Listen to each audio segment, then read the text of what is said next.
মা বিপত্তারিণীও বুঝে যে ভক্তরা আমার পূজা করবো, দিনটা খারাপ লাগলে কি করে হয়। আগের দিন জানো যে বৃষ্টি দিছিল, আমি তো আমার মনে মনে ডর যে বৃষ্টি যদি পড়ে আমি পূজা কেমনে করতে পারবো, মানুষজনও আইতে পারবো না, ঘরে বাড়িতে জল লাইগা থাকে।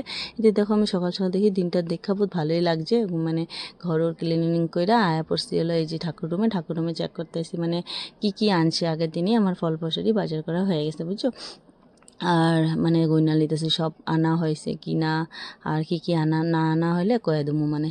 আর এদিকে আমার মাও আমার হেল্প করে দেবো, কিছু তো একলা হাতে তো পারুম না। এদিকে ফল উলগুলো সব গুছা গুছা ধুয়ে লইছি, ওইদিকে মা দেখো সব রেডি করে তাছে, ফুল বেলপাতা তুলসী পাতা এগুলো রেডি করে, আর এদিকে আমি প্রদীপগুলো আমি ধুয়ে লিতেছি। আর জানো খুব সুন্দর, মানে আমি ভাবতে পারিনি যে 13টা ফুল পাবো, এদিকে এদিকে না ফুলই পাওয়া যায় না জানো। তো আমি তো ভাবতে পারিনি, আমি আগের দিন থেকে ভাবতেছি মা সবারই কয়ে রেখেছি ফুল কিন্তু তোরা উঠায় রাখবি, আমি বোনেরও কয়ে রেখেছি, মারে কইছি মা তুমি আগের দিনে কিন্তু ফুল উঠায় রাখবে। দেখো কত ফুল পাইছি, 13টার বেশি হয়ে গেছে, দেখো কত পুটলা হয়ে গেছে গা। বোনের বাড়ির থেকে আইসে মাও বহুত উঠেছে। এদিকে দেখো মারে দেখাইলাম, মা দেখো ফুলটা খুব সুন্দর। এদিকে আমি শাড়ি পরতেছি, মানে সব পূজা দিলে তো শাড়ি পরতে লাগবো, আগের দিন নাইটি পরেই সব জোগাড় জোগাড় করে রেখা দিছি। তো শাড়ি পিন্দা ঠাকুর বসামু, তো শাড়ি পিন্দাল দিছি, পিন্দায় দেখো ঠাকুর স্নান করে আর সব রেডি করতেছি।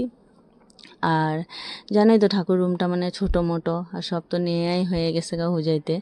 আর মানে অল্প স্বল্প জিনিস আসলো, এটা দিয়েই সব কিছু করতেছে, বাসন উসনও সব নেওয়া হয়ে গেছিলো গা, টুকটাক বাসন মার রুমে আসলো, আমার কাছেও আসলো, তো এটা দিয়েই সব আয়োজন করতেছি। আর এদিকে দেখো ঠাকুরের মালা পরার বলে আমি রেডি করে নিতেছি।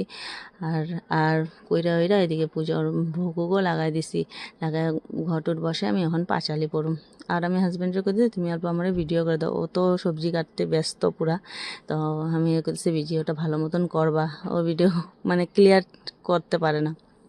এদিকে দেখো ভোগ লাগাই দিছি, ঠাকুরের খুব সুন্দর করে সাজিয়ে দিয়েছি। আর এই যে ঘটট বসায় দিছি, কীরকম লাগতেছে তোমরা কমেন্ট করে বলবা হ্যাঁ। আর সবাই পূজা হয়ে গেছে, সবাই তেল সিন্দুর দিয়া মারে বোনের আগে তেল সুন্দর দিয়া এই যে এখন খিচুড়ি খেতে, আগে কিন্তু আমরা প্রসাদ নিয়ে নিছি। আর মা খিচুড়িও বানাই লিছি, লাবড়া বানাই লিছে, আমরা উপাস ভাঙ্গা প্রসাদ খেয়ে নিচ্ছি। আর কীরকম লাগলো ভিডিওটা কমেন্ট করে জানাবেন।